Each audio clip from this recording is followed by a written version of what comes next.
నమస్తే, welcome to మనం TV. మనం ఉన్నది మన కోసం. నేను వలి. ప్రస్తుతం స్టూడియోలో ఉన్నారు ఎలక్ట్రిసిటీ డిపార్ట్మెంట్లో చీఫ్ ఇంజనీర్గా పనిచేసి రిటైర్ అయిన ఆళ్ళ రామకృష్ణ గారు. వారితో మాట్లాడదాం. రామకృష్ణ గారు నమస్తే సార్. నమస్తే అండి. రామకృష్ణ గారు, కాంగ్రెస్ పార్టీ 6 గ్యారెంటీలో గ్యారెంటీ గృహజ్యోతి పథకం తీసుకొచ్చింది. 200 యూనిట్ల లోపు కరెంట్ ఎవరైతే వాడుకుంటారో వాళ్ళకి ఫ్రీ కరెంట్ అని చెప్పారు. కరెంట్ బిల్లు ఇక కట్టాల్సిన పని లేదు 200 యూనిట్ల లోపు వాడుకుంటే కనుక.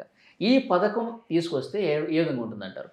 ఎంత భారం ఉండే అవకాశం? అదే ఇది 200 యూనిట్లు వాడుకునే వాళ్ళందరూ అంటే చిన్న కుటుంబాలు, బీపీఎల్, బిలో పావర్టీ లైన్ ఉన్న వాళ్ళని ఉద్దేశంతో ప్రభుత్వం ఈ స్కీమ్ పెట్టడం జరిగింది. దీనివల్ల డిపార్ట్మెంట్ మీద దాదాపు 4,000 కోట్లు భారం పడుతుంది. కానీ అవినీతి పారదర్శకత ఉంటే ఈ 4,000 కోట్లు ఒక లెక్క కాదు. ఒక నెలలో కరెంటు కుంభకోణాలు, అదే కరెంటు కొండంలో పెట్టిన డబ్బు కాదు అది. ఏడాదంతా 200 యూనిట్లు ఇవ్వడానికి వీళ్ళు చేసిన కరప్షన్ దగ్గర 4,000 కోట్లు అంటే ప్రతి నెల లాగేసినారు వాళ్ళు కొనడం దగ్గర. ఆ కరప్షన్లో అలాంటివి లేకపోతే ఈ 200 యూనిట్లో గృహాలకు ఇవ్వడం, పేదలకు ఇవ్వడం అనేది దిగ్విజయంగా చేయొచ్చు ఈ ప్రభుత్వం, ఈ సంస్థ. ఓకే, అంటే ఇప్పటికే 81,000 అప్పు ఉందని చెప్పేసి. అప్పున్నా కానీ అవినీతిని కంట్రోల్ చేస్తే ఆటోమేటిక్గా ఒకటి. రెండోది, ఈ స్కీము ఆల్రెడీ ఢిల్లీలో, తర్వాత పంజాబ్లో కూడా ఈ స్కీమ్ ఆల్రెడీ సక్సెస్ అయింది. అందువల్ల ఇది ఎట్టి పరిస్థితుల్లోనే సక్సెస్ అయింది.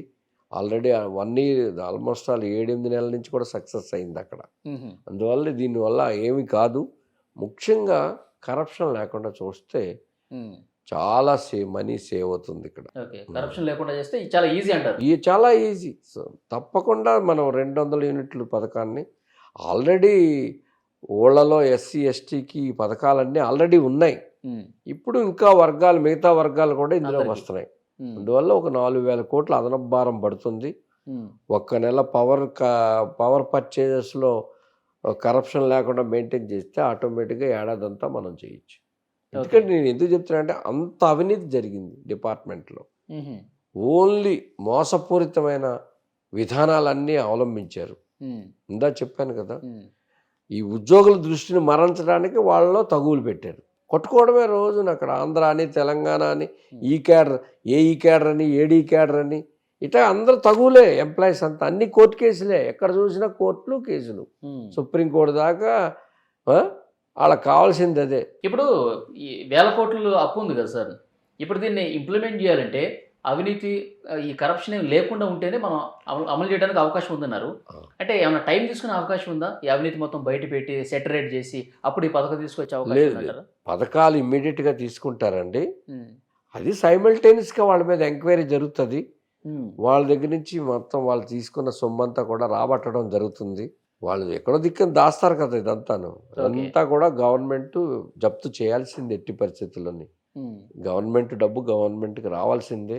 మరి ఆ గవర్నమెంట్ అంత స్ట్రిక్ట్గా యాక్షన్ తీసుకుంటుందని మేము భావిస్తున్నాం. ఇప్పుడు షరతులు ఏ విధంగా ఉండే అవకాశం సార్? ఏ పథకానికి కూడా కొన్ని రూల్స్ అండ్ రెగ్యులేషన్స్ పెడతారు కదా. అన్నారు కదండి మన మంత్రి గారు, బట్టి విక్రమార్క గారు అన్నారు, విద్యుత్ శాఖ మంత్రి గారు, గౌరవనీయ మంత్రి గారు, బీపీఎల్ కుటుంబాలకు మనం, బీపీఎల్ బిలో పావర్టీ లైన్ కుటుంబాలకి 200 యూనిట్ల పథకం వర్తిస్తుందని.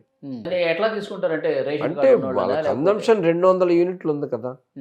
అంటే కరెంటు బిల్లు బట్టి, కరెంటు బిల్లు మీరు 200 యూనిట్లు వాడుతున్నారంటే మీరు చాలా చిన్నవాళ్ళని అర్థం. ఏమంటారు? చిన్న కుటుంబీకులు, మీ ఆదాయం చాలా తక్కువ అని అర్థం. ఓకే, డొమెస్టిక్ పవర్ ఇవాళ తలసరి మీరు నెలకి 200 యూనిట్లు వాడుతున్నారంటే అది. ఎందుకంటే ప్రతి వాళ్ళ ఇంట్లో కూడా యావరేజ్ మళ్ళీ ఏడాదంతా అన్నీ కలిపి 12 నెలలకి మీరు 2,400 యూనిట్ల కంటే తక్కువ వాడుతుంటే మీరు ఆ స్కీమ్లోకి వస్తారు, నాకు తెలిసిన సమాచారం ప్రకారం. అంటే సంవత్సరం బట్టి క్యాలిక్యులేట్ చేస్తారు. ఎందుకంటే సమ్మర్లో ఎక్కువ ఉంటుంది, వింటర్లో తక్కువ ఉంటుంది, వర్షాకాలం వాడకపోవచ్చు. ఇట్లా అన్ని యావరేజ్గా తీసుకొని ఆ కుటుంబాన్ని, అది బీపీఎల్ కుటుంబం, ఆటోమేటిక్గా వాళ్ళు తక్కువ కన్జంప్షన్ చేస్తున్నారంటే వాళ్ళు పేద వర్గాలకు చెందిన వారి కింద గుర్తించి వారందరికి ఏ నెల చూసే పరిస్థితి ఉండదు అంటారా? ఏ నెల కాదు, అలా కాదు. ముందు ఆ స్కీమ్లో తేవడానికి గత ఒక 12 నెలల కాలం తీసుకొని, గత సంవత్సరం అంటే అలా గతంలో ఎక్కువ ఈ వాడుకునే వాళ్ళు ఉంటారు, ఇప్పుడు పథకం ఉంది కాబట్టి మనం తక్కువ వాడుకుందాం అని చెప్పి చూసేవాళ్ళు కూడా ఉంటారు కదా. ముందు గుర్తింపు అనేది దాని ద్వారానే గుర్తింపు అవుతుందండి. ఉమ్, రెండో విధానం ఏంటంటే వాళ్ళు గవర్నమెంట్ ఆఫీసర్స్, రెవెన్యూ మన తహసీల్దార్ కానీ ఎవరైనా ఉమ్, వీళ్ళు చాలా బీపీఎల్ కుటుంబం అండి అని గుర్తిస్తే అవుతుంది. ఒక పేదవాడు ఏసీలు పెట్టుకోలేడు కదండి. అవును. గతంలో ఎక్కువ వాడాడని ఎలా చెప్తారు మీరు? ఉమ్, ఏదైనా ఉంటే వాళ్ళ ఇంట్లో ఫంక్షన్ అయినప్పుడు ఎక్కువ వాడు ఉండొచ్చు, అదే అది తాత్కాలికం. అది అవును. అవన్నీ చూసి గవర్నమెంట్ మళ్ళీ కన్సిడర్ చేస్తుంది బీపీఎల్ కుటుంబం అయితే. ఉమ్. ఆ రకంగా సో స్ట్రిక్ట్గా ఇవన్నీ ఇంప్లిమెంట్ అంటే అవుతాయి. గృహ యజమానికి మాత్రమే ఇది వర్తిస్తుంది అంటారా? అట్లాగే పెట్టే అవకాశం ఉందా? గృహ యజమాని ఇప్పుడు రెంట్కి కూడా ఉంటారు కొంతమంది, వాళ్ళకి సెపరేట్ మీటర్ ఉంటుంది, అంటే వాళ్ళు కూడా 200 యూనిట్లు వాడుకున్నారు అనుకోండి, రెంట్కు ఉన్నవాళ్ళు, వాళ్ళకు కూడా వర్తిస్తుంది అంటారా? అక్కడ కొంత ఎక్సర్సైజ్ చేయాల్సి వస్తుందండి. గృహ యజమాని పెద్దోడ ల్యాండ్ లార్డ్ అయ్యి ఉండొచ్చు, వీళ్ళ చిన్నవాళ్ళు అయ్యి ఉండొచ్చు, వీళ్ళకి వర్తిస్తుందా అంటే అది కొంచెం ఎక్కడ రైతు, కౌలుదారు, యజమాని అవును. అలాగే ఇక్కడ కూడా కొన్ని ప్రాబ్లమ్స్ వస్తాయి. అవన్నీ కూడా విజ్ఞతతోటి ఆలోచించి ప్రతి బీపీఎల్ ఫ్యామిలీకి కూడా ఈ పథకం అందేటట్టు గవర్నమెంట్ తప్పక చర్యలు తీసుకుంటుందనే నేను భావిస్తున్నాను. ప్రామిస్ చేశారు కాబట్టి ఓన్లీ ల్యాండ్ లార్డ్ అంటే యజమాని ఎవరైతే ఉంటారో వాళ్ళకి యజమాని బట్టి కాకుండా వీళ్ళు కూడా దృష్టిలో పెట్టుకొని చేస్తారని చెప్తున్నాను నేను. అది ఆ విధానం ఇప్పుడు చూడండి, కాంగ్రెస్ గవర్నమెంట్ కౌలుదారుని కూడా అతనికి కూడా వాళ్ళని కూడా పరిగణలోకి రైతు తీసుకుంటామని బంధు చెప్పారు. కావాలి, అతనికి కూడా వెళ్ళాలి. అలాగే అక్కడ పనిచేసే ఉపాధి కార్మికులకు కూడా వాళ్ళకు కూడా కనీసం 12,000 సహాయం అందాలి అనేదో కలబెట్టారు. అలాగే వీటికి కూడా పెట్టే అవకాశం ఉంది.